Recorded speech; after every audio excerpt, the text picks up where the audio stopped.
Yo, Hoophead Nation, what is up? I'm Eddie Aparicio. This is my co-host, Anthony Tuan Corral, and this is Buzzer Beaters, a podcast brought to you by gremlinsmedia.com. We specialize essentially in NBA talk. So every week, we're going to go ahead and walk around the NBA a little bit, and then we're going to go ahead and dovetail into the Warriors, right? You can see we have the emblem over here. Tuan's doing his Run TMC. So every week, we're going to go ahead and go over the NBA first, and then we're going to go ahead and go into the Warriors. So one question I want to ask right from the beginning, man. Have you seen the Detroit Pistons, man? We talked about them last week. I've been watching them here and there, man. They won 13 in a row, and I think they were playing tonight. They could be going on 14 in a row. The Boston beat them, I believe. Boston beat them. So the 13-game winning streak, right? Yeah, so holy mackerels. Oh, man, this team is on fire right now. And the impressive thing is they've had starters go in and out throughout that streak. It hasn't been just Cade Cunningham. Cade Cunningham was hurt, right? So and then he came back. Isaiah Stewart was hurt. He's coming back. Tobias Harris was hurt. He's now back. Jaden Ivey was hurt. They're back. But I got to tell you, man, this team is for real, man. I mean, let me ask you, do you think they're going to be the team that comes out of the East, man? Are the Detroit Pistons for real? I still want to say it's a year too early. Yeah. I'm thinking, to me, their best case scenario is they get to the Eastern Conference Finals and lose. Obviously their best case scenario is to win the whole thing. But what I'm saying is, given their development and where they're at, for me, if they're able to get to the Eastern Conference Finals and lose, that's still that they're ahead of schedule to me. But that's good. But could they win the whole thing? Absolutely. If they keep playing the way they're playing, yes. Well, they had they had a 13-game winning streak, but they weren't the only ones that were on a streak. The Toronto Raptors had also won 8 in a row, right? And they're playing tonight too. We haven't really talked about the NBA Cup because the NBA Cup is going on right now. Correct. And I got to tell you, we haven't really talked about it much. But do you think the Cup is here to stay, or do you think that thing's kind of waning a little bit? No, I think it's here to stay. Although I don't know if you saw, but I know we're not talking about the West, but Luka was complaining about the way they paint those floors for the color. Yeah, they're bright, man. Some of them are really bright. Some of them are out there. Although the one the Warriors had when they played, Utah, that was nice. I like that floor. That was pretty nice. But I mean, here to stay. Yeah, I mean, but they got to change how they kind of get the teams motivated to play hard, and that's the whole reason why they did it is because the NBA, a lot of these teams kind of do a lot of load management, early because it's a long season, right? So they wanted to kind of come up with something to make it more competitive. Yeah. And I got to tell you, when it first came out, I'm like, God, this is really cool. The floors are cool, this and that. And then, I don't know. We talked about does the team really benefit from doing this, right? Because they're playing one extra game, really, right? Yeah. But it's really, the fans I think like it, but do the players play hard for it? I don't know. I mean, to me, the one reason I'd say it's here to stay is because of the way it's being marketed. Prime does all of the cup games like that. That's extra money for the NBA. So whether the players are fully into it or not, I think it's probably some way, shape, or form it's here to stay. Right. Okay. Well, I just want to briefly talk about because it is going on right now. We haven't really talked about it, but we're talking about the Pistons. We're talking about the Raptors. The Raptors have won 8 in a row. They're playing again tonight. Correct. We'll see. They're in a dogfight too again, but it's NBA Cup time right now, right? So let me ask you this: are these the two teams to beat right now? The Pistons and the Raptors. Are they the team to beat in the East, or do you think? Yeah, I would. Or the Magic might emerge. Yeah, I would lump Miami into that. For sure. I think Miami's been playing really well. So yes, I mean, as of today, those are the teams to beat. Yes. But by the end of the season, I don't think those will be the teams to beat. You still think it's going to be the Heat or the Knicks or the Magic? I still think Cleveland and New York will have a say in it. Everyone else. So I'll put it this way: one of those 3 teams will be the team to beat. And right now, I would lean heavily towards Detroit. Okay. So I think it's going to be a New York, Detroit, Cleveland 3-headed monster at the top of the conference. Okay.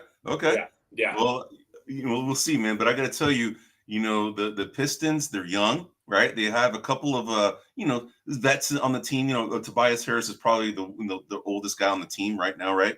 But for the most part, their team is pretty young. They got Duncan Robinson, too. Duncan Robinson of the Miami Heat. Over from Miami, shooting, right? So this team is pretty well constructed. Their center position is well constructed, too. They have Isaiah Stewart coming off the bench, and he's a rough, tough guy, and he crazy. He's crazy. He's crazy.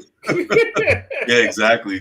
But Cade Cunningham's a player, man. I mean, that guy, it took him a while to kind of get going, but he is now here and actually, showing, the NBA world that this guy, is the number one pick for a reason, and he's showing it, right? He was the number one pick 5 years ago, and he's playing out of his mind right now. He's a really good player. He's a triple-double threat almost every time he hits the floor. So, yeah. So Cade Cunningham is one of those players that enforces the argument that you got to give young players some playing time. Yeah. Right. There's always these arguments, we get at it with Kuminga, we get at it with other players that are on winning teams that they don't get as much minutes as we think they should, and they don't develop, and sometimes they never develop. But Cade Cunningham is one that got the minutes, started off kind of more, how would I say it, more athlete than basketball player. Now he's more basketball player than athlete is the way that I would kind of describe his skill set, although he's still a hell of an athlete. Right. No, I agree, man. I agree. Did I lose you? No, I can hear you. I can hear you. Yeah, you're there. You're good. So, okay. So what's interesting? I asked you the question about which one of these teams, are going to emerge, right? Let me just give you some data on this. All right. So from a net rating standpoint, the Pistons are the number 4 best rated team in the NBA. All right, with a net rating of 7.06. We all know who number 1 is, right? We know the Thunder are number 1. Okay, the Raptors are number 5. That was surprising to me. They are number 5 at 6.89. Okay, at a net rating. Now, net rating is per 100 possessions. What you're going to be outscoring your team by 6.89 points. On average, right? That's what that is. Yep. So, the Heat are the number 7th net rated team in the NBA at 5.49. Okay, that's net rating positive 5.49. The Knicks are number 8 at 5.39. The Magic are number 9 at 5.13. Now, the Magic, what's interesting is that they were huge. I mean, they were like a big time defensive team last year, right? They have lost Paolo Banchero for a little while. That poor guy gets hurt. It seems like every year, man. I don't know, man, but they seem to kind of have to work without him for some time. But the Magic, they got Desmond Bane, right? And Desmond Bane, it took him a while to get going. I don't think he's really 100% really integrated yet with this team. I think the team still are trying to figure out how to integrate this guy, right? He's a good shooter. I think you're right. Right. He's a good shooter, but for whatever reason, they just don't really, mesh. I don't know, man. They're not historically a good shooting team, so they don't. You know what I mean? Banchero attacks the hoop.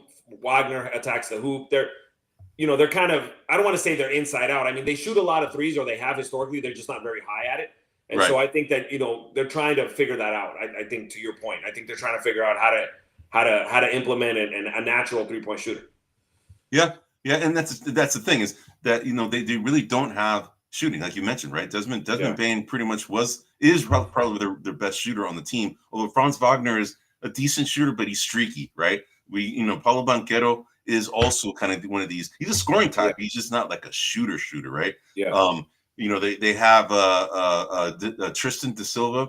He's also kind of like a streaky type player as well. Yeah. You got Wendell Carter, who's the center. He's he can shoot the 3 as well, but they're not all consistent, right? They're not consistent 3-point shooters. And Desmond Bane was supposed to be that guy. So, let's give it some time. I think that this team is emerging, right? When they played the Warriors, the Warriors, we'll get to the Warrior talk in the second segment, but when they played the Warriors, you can see this team is going to be a problem once they start getting, all their, Paolo Banchero back, right? I mean, that's their main issue, right? They don't have Banchero on the team. He's the best player on that team. And any team that doesn't have their best player is going to have to adjust and sometimes struggle in the outset, right? So, all right, man. So anyway, so any other parting thoughts on the East before? Well, actually, just you mentioned, and I was trying to count there. Go ahead. No, go ahead. No, go ahead. Oh, sorry. I think I'm getting a little bit of a delay. But one of the things I wanted to ask you is I was trying to count, and I counted 5 of the top net rated teams were in the Eastern Conference. Is that right? Of the 10 that you named off, is it 5 and 5, 5 in the East, 5 in the West? So there was, so in the West, we'll get the West. I'll tell you once we get to the West. No, I know, but was it 5 and 5? So there are, so I have, you mean out of the 5 teams that we're talking about? No, how many of the teams in the top 10 are East? Oh, I got you. Net rating. Okay, so let's see. We have 1, 2, 3. Okay, 1, 2, 3, 4, 5, 6, 6. Wait, no. Let me take that back. So the Rockets are in the. Okay, so we have the Detroit Pistons, the Toronto Yes. Raptors, the Yes. Miami Heat, the New Yes. York Knicks, Yes. the Orlando Magic. 5. Yes. So 5. Okay. So it's 5 and 5. Yeah. Yeah. Yep. So it's 5 and 5. That's what I thought. That's what I thought I counted. And the reason I just bring that up is that, this year more than any there was a lot of chirping about how much better the Western Conference is than the Eastern Conference. And although I do think that the top tier teams are probably more Western Conference, Oklahoma's obviously top tier. And I think we could probably argue that Denver and Houston are top tier. Now we can get into the Lakers here in a minute. That's a little unexpected. But I think that the teams that we thought would be top tier in the East are not top tier right now, right? Detroit and Toronto are, as we mentioned. Miami is up there, which is an interesting conversation in and of itself. They got rid of Jimmy Butler. They got rid of Duncan Robinson. They did a couple of changes. I mean, they're actually playing very well. And so those three teams are like kind of the top tier teams, with Cleveland and New York bringing up the bottom. And I just think that it's a lot more balanced than I would have thought at the beginning of the year between the Eastern and Western Conference. Yeah, what's interesting is that the Cleveland Cavaliers are right now the 4th seeded team right now in the East. Yes. The Cleveland Cavaliers, their net rating is 3.67. That's 13th in the NBA right now. Okay, yeah. So that tells you that they're not the same team as they were last year. Correct. And for whatever reason, I mean, they're pretty much the same team for the most part. It's just that I think that everybody's prepared for them a little bit, and got they kind of just came out guns a-blazing last year. Shooting the three at an unbelievable rate, and it doesn't seem to be happening at the same clip as last year. So, but that's interesting that they're the 4th seeded team and they're the 13th net rated team in the NBA. Yeah. So, okay. So before we go to the West, what I wanted to ask you about is, hey, what happened to the Bulls, man? All right. Exactly. You fell off a cliff. You pointed that out. Yeah. Like, you thought that was a mirage, that, this team, started out really, really hot. And, I was asking you, hey, are these guys for real? And you're like, I don't know. These guys are probably a mirage. They might fall back down to earth. And I thought when they played on the road and they beat the Denver Nuggets, on the road, and that's not an easy place to win, right? Yep. And the Nuggets, they only have lost, 3 games?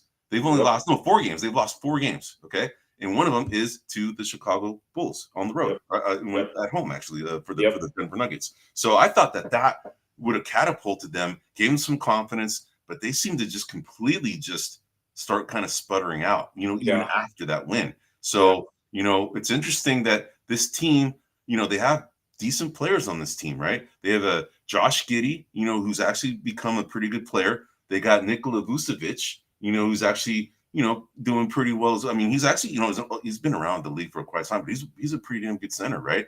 No, he is. Yeah, you got Kobe White, who actually had been hurt for a while, right? But he had a calf strain, but he started getting reintegrated on the team. Yep. Then you have Bucelis in his second year. You have Bucelis, then you have Ayo Dosunmu, who's kind of like a defensive wing defender type. So I thought this team, was actually on the rise, but they have dropped, man, and I don't know. So I don't know if they're going to recover, or if this is just what we saw in the very beginning was just a mirage, or if this is what we're seeing right now is really what they really are. So one of the reasons I felt that we're a little bit of a mirage is because all the players you named are good, but they don't have a centerpiece. None of those players are a centerpiece. Like standout players. Yeah, like the man on the team. They're all just really good players, and I think that they're missing that one kind of piece. So that now to what I said, I also said that I thought Philly had more staying power than Chicago. Yes, Philly's fallen off a cliff as well. But my concern was the return of Embiid and what it does to the kind of the flow of their team. And the thing is he hasn't come back. And now you got Edgecombe, he got hurt, so he's been out, a few games so far. So, and then they got Paul George, he's come back. Then he's on a minutes restriction, and he didn't play. I think they were playing. I think they played yesterday and he didn't play. Right, he was a scratch. So, so the other team I want to bring up also are the Bucks. Okay, now Giannis Antetokounmpo has he's going to miss probably maybe another week. Although there was kind of speculation that he was amping up his workout, and he could return as early as tonight, but then he was a scratch. But this team without Giannis is going to be in deep trouble. I mean, right now, if you look at where they're at right now, they're right now the 11th seeded team at 8 and 10. Okay, 8 and 10, yep. and they've lost 5 in a row. Okay, yep. And it's all in coincidence. It's when Giannis is not really playing right now, right? No, Giannis is their whole. He's their whole team, man. He's their Steph. Yeah. Exactly.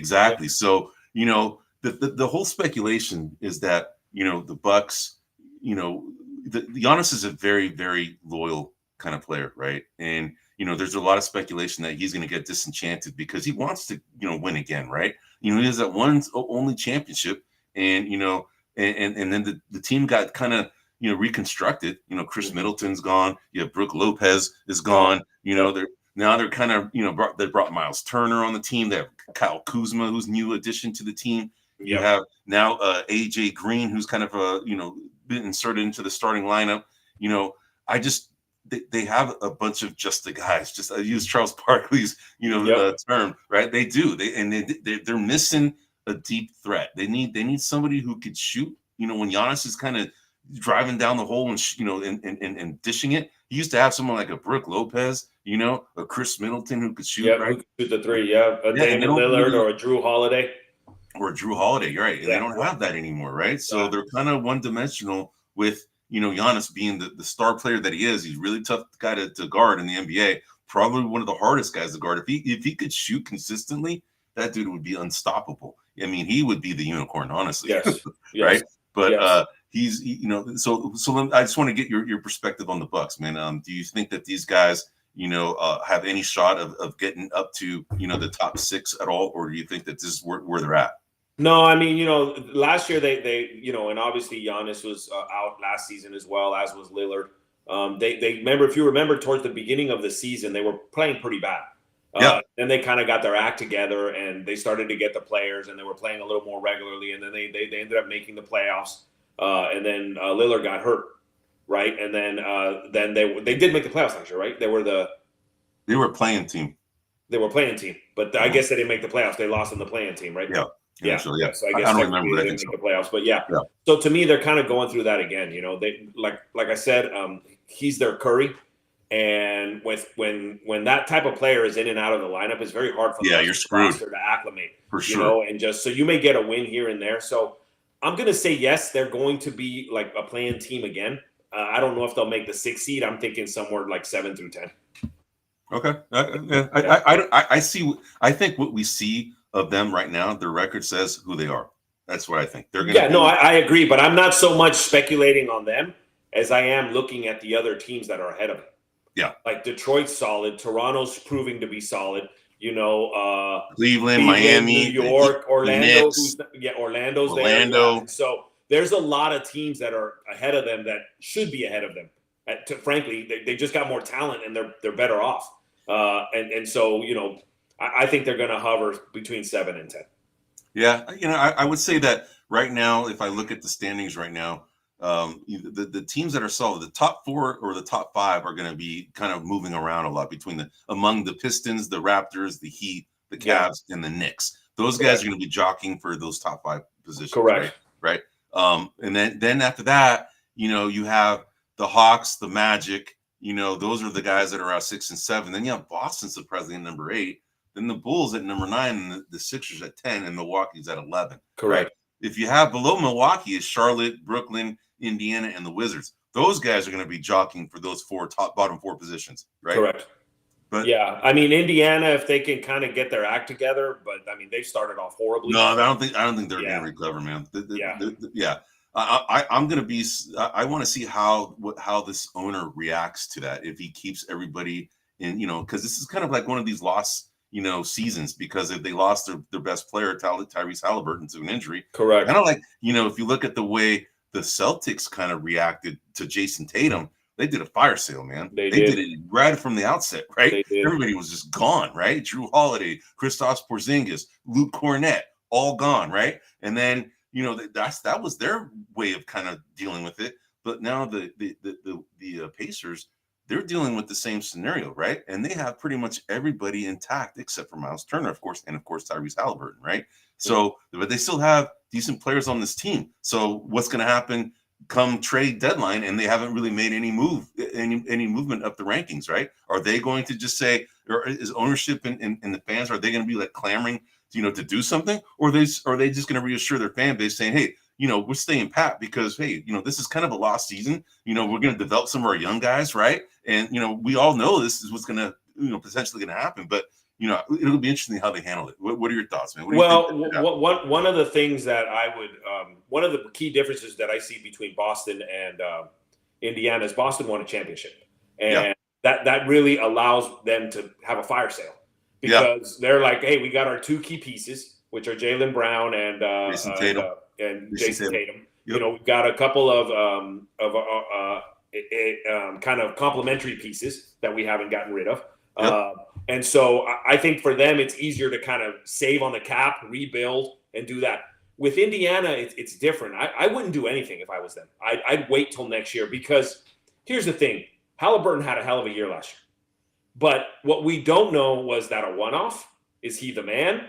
Can he repeat it? There's a lot of questions. And so if you assume he's the man and you take on other contracts and he's not, then you kind of screwed yourself. If you leave the team as is and see, and that's the other thing too, he's going to come back next year and it's going to probably take him a half to a 3/4 of a season to just get back to where he was. To be confident enough to play in the same manner that he did, right? So you really have lost 2 seasons, right? Yep. And I have to look up. I don't know what the salary situation is for like Nembhard and some of those other key players. Like, are they looking for raises? Or do they have contract renewals? I have to look that up. But, you got to kind of take care of that. But if possible, if I'm Indiana, I'm leaving everything as is and see what we got towards the end of next season.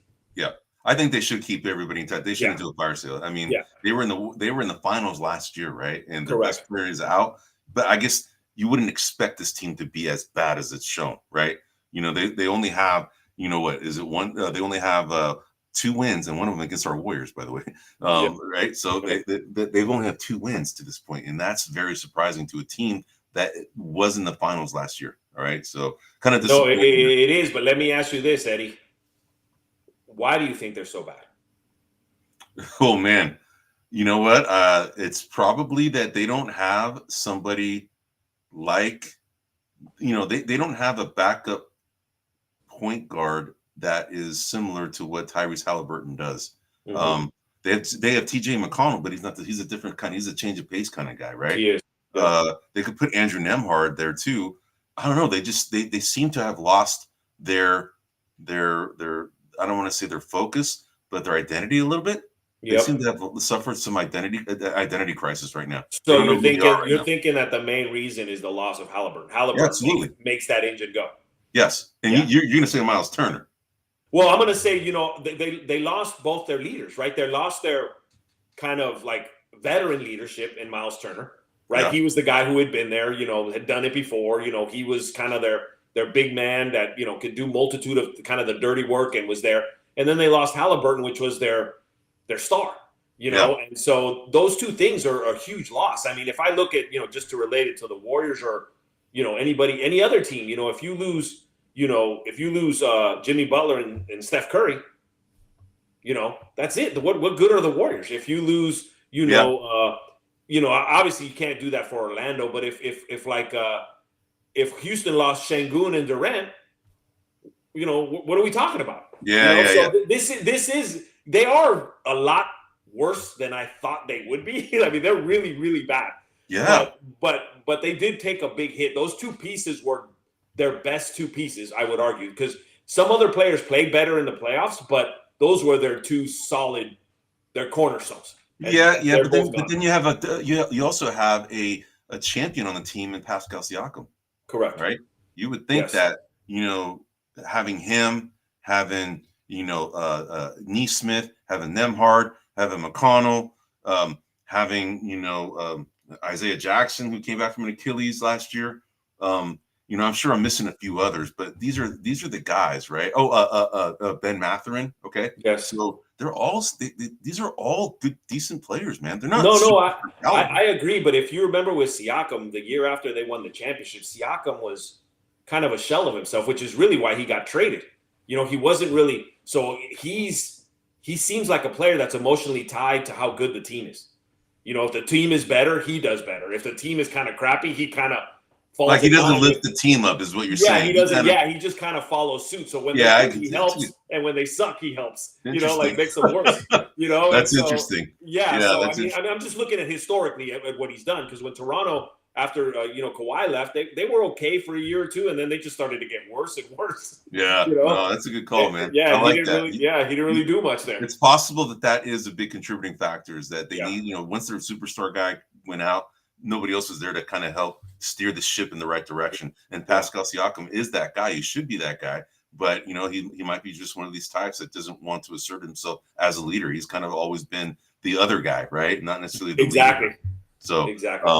Well, cool, man. Good points, man. So let's. I know we're like 25 minutes into it. Let's go into the Western Conference, right? Okay. So last week, or last time when we had this podcast, these teams, these 4 teams right here, the Lakers, the Suns, the Rockets, the Nuggets, they're all 8-2 in the last 10. Okay, now which one of these guys are for real, or which two are all these guys for real, or do you think that? It's a mirage. Let me ask you that. Which is a mirage here? Two, I'm confident. Who's the mirage? The Suns. The Suns are the mirage. Okay. The Nuggets and Rockets are for reals, and the Lakers scare me. Okay. What's interesting from a net rating standpoint? Yes. Okay. The Rockets are number 2 at 11.48 behind the Thunder. Okay. And we know they're the second best net rated team. So the Thunder's net rating team is 16.96, dude. I don't want to talk about them no more, man. 16.96, man. Okay, the Rockets are 11.48. Okay. Then after that, and again, they're the number 2 rated guy. The number 3 net rated team in the West amongst these 4 teams are the Nuggets. Okay. They're at number 3. They're when I mention number 3, this is all NBA, including the Eastern Conference. So they're the top. Those 3 teams are the top 3 teams. Yes, Thunder, Rockets, and Nuggets net rating in the entire NBA. Okay. Yep. But the Nuggets number is 10.22. They're at number 3. Okay, net rating. The next one after that on the list are the Suns, bro. Okay. Yeah. The Suns are number 12 at 3.84. So that's interesting, man. I would have never thought. So if you were to and the Lakers are number 14 at 3.62. All right. So if you're going to say the Lakers scare you, well, their net rating isn't showing that they're that dominant of a team. Okay. If you look at the Warriors, just for comparison's sake, because this is our team, the Warriors are number 16. They're at 0.94. They're not even a point. Okay. But they're positive. They're just barely almost a 1, right? Net rating. Right. So it just gives you an idea, like, relatively speaking, net rating is a good barometer of how good a team really is. It is. It just is. This, from a metric standpoint, this is probably the most accurate thing, honestly. So if I were to go, if I were to go ahead and ask you that question again, and having given you this data, who would you change your mind on who the mirage is? No, I wouldn't, simply for the reason. Well, the Rockets and Nuggets, they are where I thought they would be. Right. Okay. In the top 3 of the NBA. That's where I thought they would be. The reason that I give the Lakers some slack is that they've had a lot of missing pieces. LeBron's only been back for a couple of games. Luka would miss some games, right? So they were trying to figure something out in the middle of all of this, which, you brought it up, I want to say last week or the week before. You're like, hey, it's giving them an opportunity to grow. Yes. And then I, the pessimist, was like, yeah, but I think once Luka and LeBron are back, they may mess that all up. Well, I watched the Clipper game last night, and they didn't mess it all up. They are very much spreading the ball. They are playing. I mean, Luka's still Luka, but LeBron is kind of, and I don't know why. I don't know why I doubt this, but LeBron is seeing where he fits and making it work. Yes, like you can see that he's deferring, man. Yes, he's not only deferring, but where it goes and who it goes to, and so that's kind of scary to me, because that's why I would say that even though the net rating is better on the Suns, the Lakers are on an upswing. And so the Suns, I'd have to kind of look at their schedule, who they played, a couple of different things as to why they got to that net rating, right? And so that's why I still stick with the Lakers. The Suns are surprising, and maybe they're here to stay, and maybe I'm all wet. But to me, they're the ones that I would say are more likely to kind of fade than any of those other 3 teams, just based on what I've seen the Lakers play the last couple of games. It's interesting though. If looking at the roster of the Suns, right? Devin Booker, we know he's a multi-year All-Star guy, right? Yep. Then they have, realistically after that, they have a bunch of guys who are kind of just the guys, right? They have this guy Connor Gillespie out of Villanova. He's actually been playing point guard a lot, right? Mm-hmm. Then you have Jordan Goodwin, who's one of their shooting guards. He came from the Lakers, by the way, all right? Mm-hmm. He played for the Memphis Grizzlies before that. So he's a journeyman. Seems to have found a home here, right? Then you got the biggest punk in the NBA in Dylan Brooks, right? And that guy, he's fitting in well with this team, man, all right? Yeah. Then you got Royce O'Neal. He's been playing, he does all the dirty work, man. The guy's, I've always liked him as a player because he does all the dirty work, right? Yep. Then you got, Mark Williams as their center, right? Then you got Nick Richards, spelling him when he needs a rest, and they have also Iguodala, he's been playing Ryan Dunn. They just have the way this team has gelled is very, very interesting. It was not, you couldn't see this happening, right? But it seems to be working, man. So yeah. So I got a hot take for you, Eddie. One that go for it. Okay, Dylan Brooks, when he played for Memphis, that was their best years. Yes. Then he goes to Houston, which was a crappy team when he went there, and they played a lot better. Yes. Now he's at Phoenix, and now they're playing better. Yes. Is he got some kind of magic formula, this guy? Because when I see him, he's not much to look at, and he's just a pest, and he's a punk. He is. And maybe he just brings that attitude that that attitude that is needed in the locker room, man. Yeah.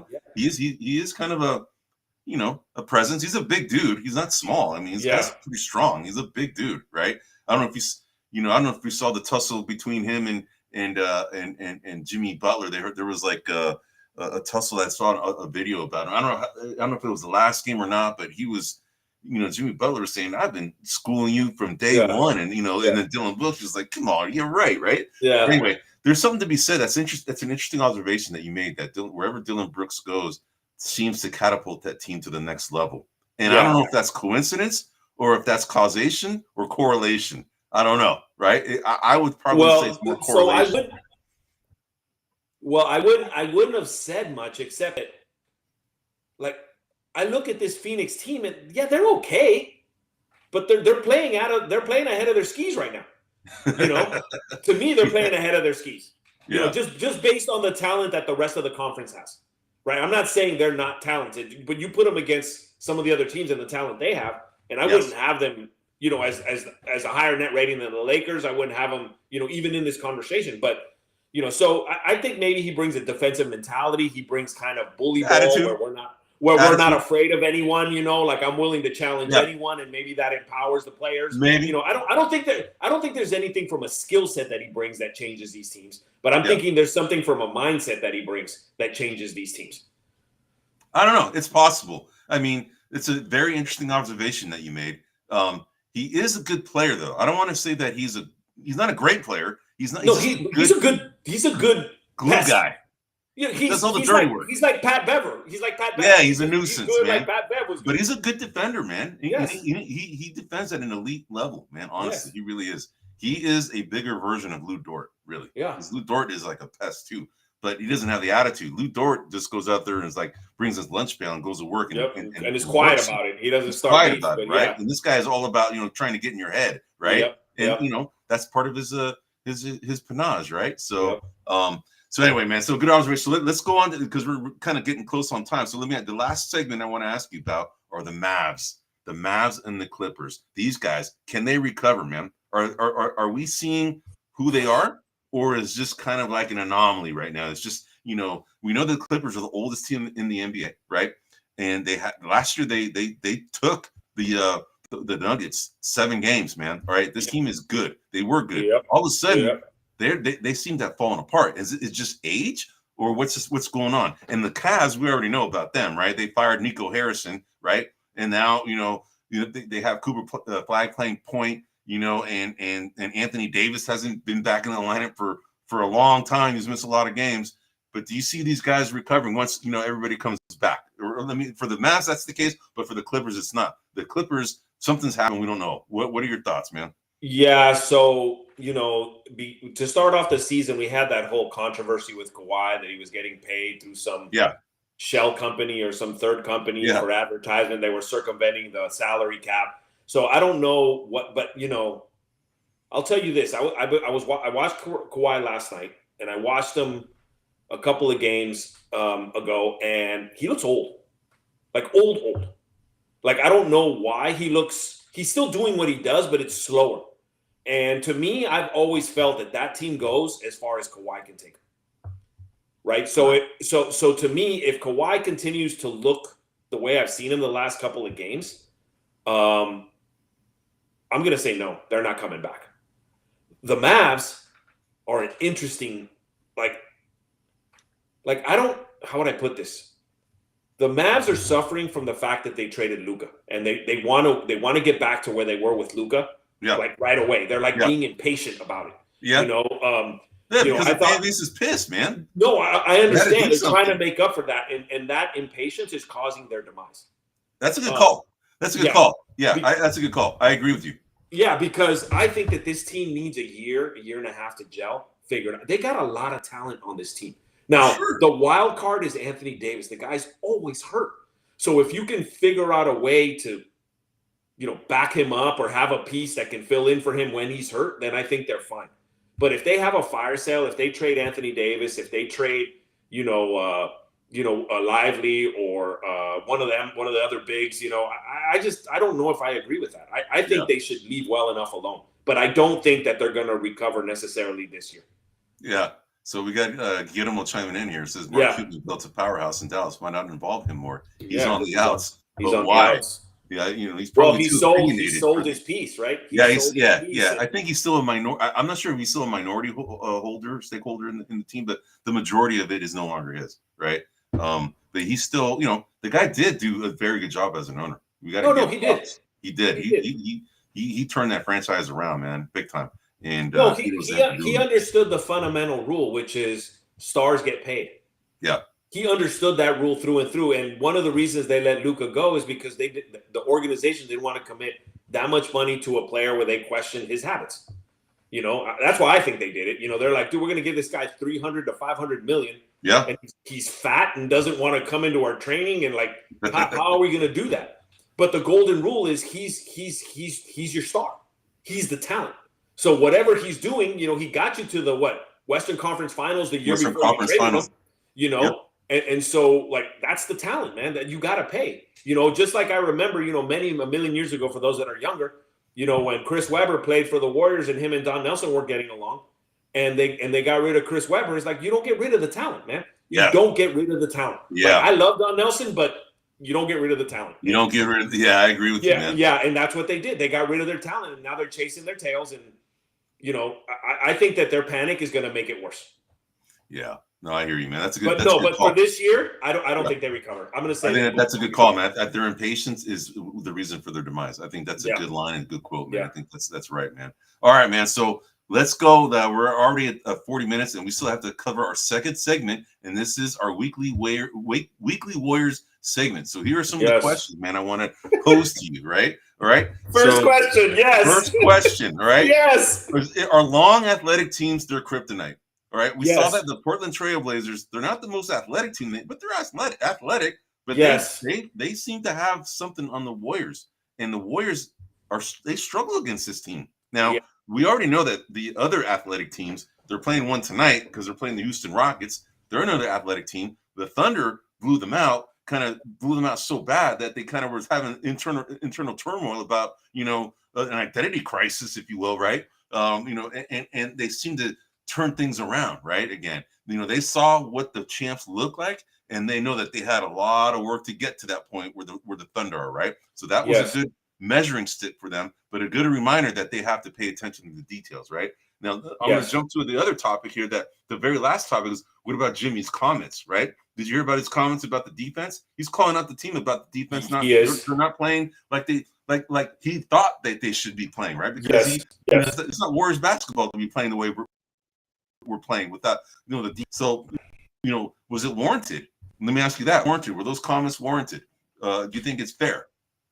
Yeah. I mean, I think it's fair if Jimmy, as one of the key defenders in that locker room, feels like the other guys aren't giving their effort. I think that it's fair to call them out. I did want to kind of go back to, so it isn't that long athletic teams are their kryptonite, even though it is. That is, yes.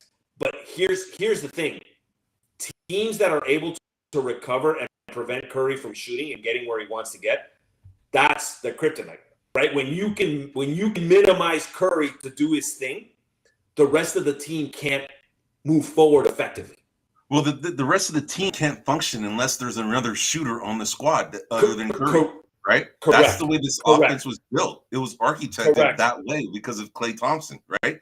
Now, when they don't have a Klay Thompson, they have a Buddy Hield, who, like I said, is the definition of streaky, right? Yes. He's a really good shooter when he has time to shoot, right? Now, is he like a Klay Thompson that can just release and go at the at a blink of an eye? No, he has to go through his process to shoot the ball. Correct. So the only way the Warriors are successful is if they can identify somebody else who can shoot the ball when Curry is getting all the attention, like he should, right? But he's faced this multiple, and he's still a 30-something point, per game guy, even with all this attention. Goes to show you how freaking good this guy is, man. Yeah, he's amazing, right?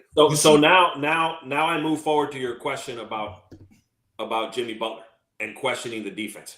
So the reason I think these things are connected is because Jimmy Butler, I think, understands that in order for them to be successful against these long teams, they have to create chaos, and that chaos is created on the defensive end. When you have a lot of transition hoops, then that allows the defense to not be set. And that allows Curry to do his thing. But when they're not a good defensive team, they're not creating those transitions, and therefore the opponent is able to set up their defense, and then they limit the Warriors into what they can do because these guys are long. You got like a 6'9", 6'10" guy guarding Curry out there. Curry can't really shoot over him, can't get around him. And then when he does get around him, there's another 6'9", 6'10" guy just there waiting for him. And so I think Jimmy understands that you got to create chaos, and that's got to be through tipping passes, creating turnovers, doing all of that on the defensive end. And if they can't do that, they're not going to succeed. So I think what Jimmy's really saying is, dude, our success is built on the fact that we create good defense. And if we can't play good defense, we're not going to win. Go ahead. What's interesting, bro, is that looking at their defensive rating, how they rank in the NBA, they're the 10th best team. Ranked right now in defensive rating. All right. Who's ahead of them? The Oklahoma City Thunder, of course. They're ahead of everybody. Miami Heat are number 2. The Mavericks, interestingly enough, are number 3. Detroit Pistons are 4. The Spurs are 5. Toronto Raptors are 6. Cleveland Cavaliers are 7. Rockets are 8. Timberwolves are 9. And then the Warriors are 10. This is defensive rating, right? So, I mean, they're not bad.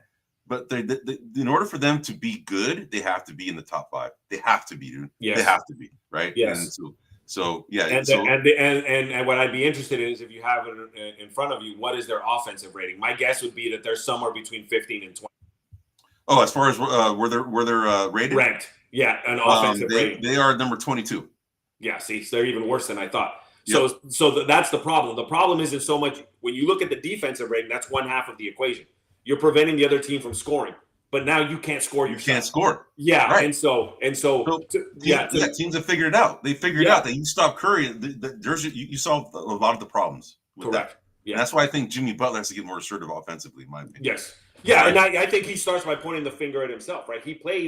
His style is a little lackadaisical. He plays very kind of not in a rush. Yes. And I think we need to see a little bit more of that on the defensive end. Not so much on the offensive end, but on the defensive end, I think we need to see that a little more. Right. All right, man. So let me ask you this. Some other questions I want to ask you. So we know Melton is about to come back. Yes. Right? They're both in Santa Cruz right now. They both got assigned to Santa Cruz. So, and then we know Kuminga has missed, this is now his 6th game that he's missed due to this knee tendonitis. He's ramping to come back and play. So who do the Warriors need more? Let me ask them, who helps them more out of those two? Who do they need more? Right? Let me ask you that. So I'll put it to you this way. With the proper mindset and understanding, they need Kuminga more. But given where they're at, they need Melton more. And why do you say that? Because Melton is going to understand what he needs to do better than and longer for a longer period of time than Kuminga is going to. And Eddie, I'm resigned to the fact Kuminga's gone. He's gone. You think so? Oh, I can feel it in the core of my being. He's gone. Dude, because I mean because here it is. I don't know how hurt he is, and I don't want to question how hurt he is, but it was just convenient that when like Kerr said he's going to start him, he's starting from this point forward, and all of a sudden he's hurt and he doesn't start, and all of a sudden he's trying all of these different people. He's putting in Will Richard, he's putting in Moody, he's putting in Podziemski. He's kind of messing all around, which to me tells me that that's something he wanted to do regardless. And wait, who wanted to do? Kerr. I think Kerr's trying to find a formula. And and you see it, man. He's reaching. I mean, he's trying to figure out a combination. And dude, with a team this deep, you're going to struggle with that because they are a deep team, man. They are a deep team. They have a lot of perimeter players, though. They don't have bigs, right? Well, what's interesting, Eddie, is they're deep, but they're deep on the bench. They're not deep at starter.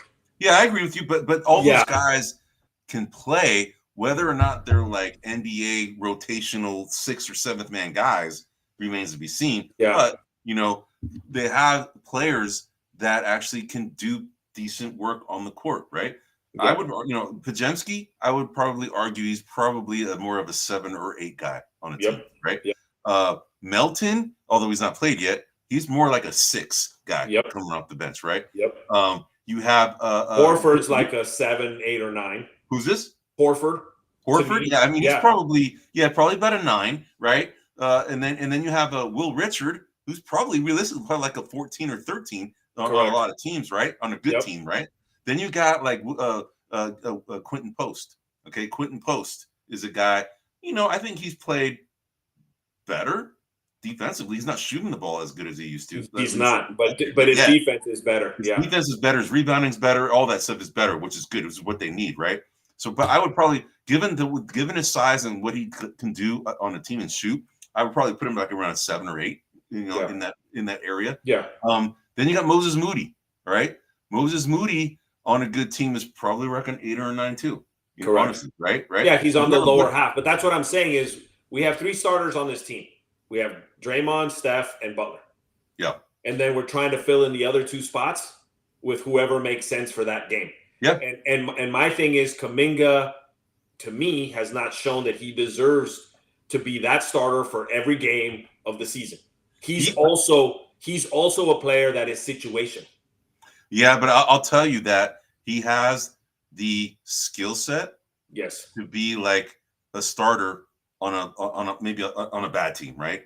On a good team, he's probably with the right mindset. I mean, the guy's still young, right? He's being coached up, but if he accepts the coaching, right, and applies it, he could be a 6 or 7 guy easy because he has that skill set. It's just his mind out there. He hasn't bought into it yet, 100%. But even 50%, right? But even you're mentioning him as a 6 or 7 with the right mindset. So he's not even a starter with his mindset being correct. So that's my point is there's only 3 starters on this team. And that's really what the Warriors need to say. We only got 3 starters. Everybody else is a hodgepodge depending on who we play. Yeah. Yeah. Because none of them can do it. Moody has moments where you're like, dude, he should start. Will Richard has moments when you're like, dude, he should start. And then they both have moments where you're like, no, you need to be back on the bench. Yeah, but I got to question Kerr a little bit sometimes, man. I mean, the guy has a tough task to try and figure this out, right? And you can't argue. He's a Hall of Fame coach. He's a 4-time champion. He did well with the team that was given to him, right? And then you could argue that he didn't necessarily do the best in developing the talent around him, right? Developing guys that they drafted. Probably the only one that did pretty well was Jordan Poole. That's probably it, really, right after that, right? Moses Moody, he's probably maybe the next guy that you can probably say he's done pretty well. Jonathan Kuminga has been in and out of the doghouse with him, But the thing is, what really frustrates me sometimes about Kevon him, Looney. Kevon Looney, right? But the one thing that really frustrates me about Kerr sometimes is that, we saw recently, maybe like around 7 games ago, where, he went ahead and changed the lineup to put Moody and Will Richard because of how well they played in garbage time in the previous games, right? Dude, the last time we were talking on this podcast, you had freaking Pat Spencer had the game of his life. And yet doesn't see the floor the next game, man. Yep. That's what frustrates me, man. It's like, I'm with you. Yeah, why not play that guy more, man? I mean, yep. And so here's look. Here's my argument for why I want to see Pat Spencer more. Pat Spencer's ceiling, in my opinion, is not as high as Moody's, is not as high as Kuminga's, is probably not even as high as Will Richards. Him and Pods, I kind of put him sort of equal. Yep. The difference, though, is that I think Pat Spencer's floor is much higher than all those guys. Yeah, that's a good call. And so what you want is consistency. And so to me, you put him in there and I got a feeling that you're going to know what you're going to get out of Pat Spencer. Correct. Game in and game out. But when you put in Moody or you put in Kuminga, Kuminga will score 30 points one night and not get a single point the next night. He'll get 9 rebounds one night and then get no rebounds the next. Like that, it's too fluctuating. And so you need to put somebody in there that's just going to give you consistent. And I think that's where Melton will be more consistent. I think Pat Spencer is more consistent. And of course, the other problem is that Kerr's trying to find somebody that can carry the load when older guys can't. And he doesn't have that on this team. That does not exist. Will it in a year or two? Maybe. But I don't see it. People want to make Kuminga that guy. Kuminga's not that guy. He can't do it. He can't carry a team. Maybe one day he will. Maybe one day. I mean, but I don't see it. I don't see it now. With the right mentals in him, he could be. And maybe Kerr is doing this to try and get the fire in him because we have seen Kuminga have some fire this season, right? More so than any other season. And maybe Kerr is trying to, have him, dig deep and get that part out of him because with that comes, the determination to be better, right? And maybe that's why he's doing what he's doing, man. So anyway, bro. So we are out of pretty much time for this is actually episode 65. We are the Buzzer Beaters, and we're also known as the Cisco Kids. We're here every Wednesday, live actually here to take your questions. We haven't got many questions recently, but we appreciate Guillermo chiming in with some of the Mark Cuban comments on that. But we're here every Wednesday at 9 p.m. Eastern, 6 p.m. Pacific, and we're here live because we want to hear from you, all right? So anyway, we're going to go ahead and come back next week. We want to go ahead and wish you and yours a happy Thanksgiving and have fun with your family. Family is what it's all about in life, right? And just, appreciate what you have in life because you have a lot to be thankful, right? So anyway, I'm Eddie Aparicio. This is Anthony Tuan Corral, and we're going to go ahead and sign off.